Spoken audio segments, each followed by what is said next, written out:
Hé, qu'est-ce que tu fais? Viens ici. Viens ici. Oui, viens là. Coquin, va. Assis. Oui, c'est bien. C'est bien.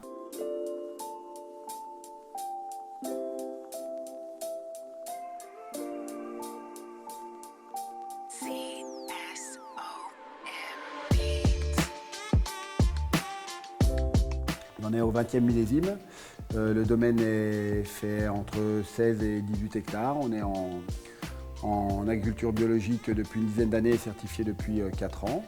Et sur ces 15-16 hectares, on fait un tiers de chaque couleur. Donc un tiers de blanc, un tiers de rosé, un tiers de rouge à peu près, avec des cuvées un peu dans tous les sens. Et on a une gamme qui s'étend de vins assez faciles à boire rapidement sur des vins qui peuvent être gardés pendant un bon moment.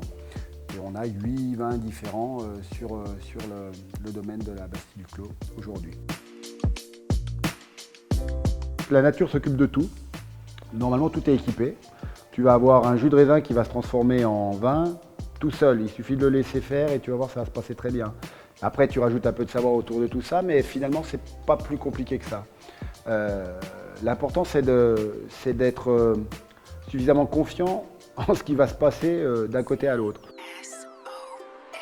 La première, c'est Baraban en blanc, donc Luberon blanc. Donc là, on a un assemblage sur un peu tous les cépages blancs autorisés dans la région.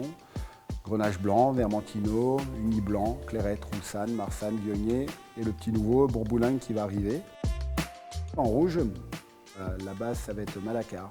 Malacar, Grenache, Syrah majoritaire, Grenache noir et Carignan. On garde toujours des vieux Carignans pour donner une ossature au vin, leur donner un côté plus digeste, les faire baisser un peu en degrés, et puis surtout leur donner un côté un peu plus sauvage.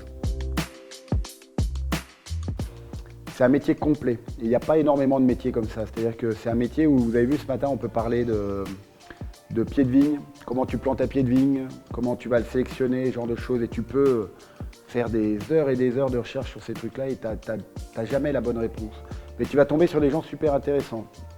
Des pépiniéristes, des collègues, des choses comme ça, qui vont te donner des nouveaux conseils et des nouvelles choses que tu apprends. Ça, c'est très intéressant. Pour moi, un bon vin, c'est toujours, ce que dit toujours tout le monde, c'est un bon vin, c'est un vin qui est bu, tu as envie de boire et tout. Pour moi, tout ça, c'est exactement ça. Tout ça tient sur la notion que j'utilise toujours, dans les vignes, dans le vin, n'importe quoi. Pour moi, c'est l'équilibre. Un bon vin, c'est un vin équilibré. Je crois que j'y ai réfléchi hier dans la voiture parce que je sais que tu poses la question quand tu viens faire ce genre de choses. J'en ai une qui me vient vraiment en tête et qui est à la fois, comme tu dis, parce que les vins étaient très bons et aussi parce que c'était une émotion particulière. Je dirais que c'était un Chassagne rouge 1929 qu'on avait bu pour les 90 ans de mon grand-père. Des vins qui étaient d'une jeunesse incroyable. Lui était de 1919, mais il n'y avait pas de vin de son année. Donc c'était en 2009, donc la bouteille avait 80 ans. Et c'était incroyable. Alors, on les trouve chez toi, bien sûr, au Chicoulon à Marseille.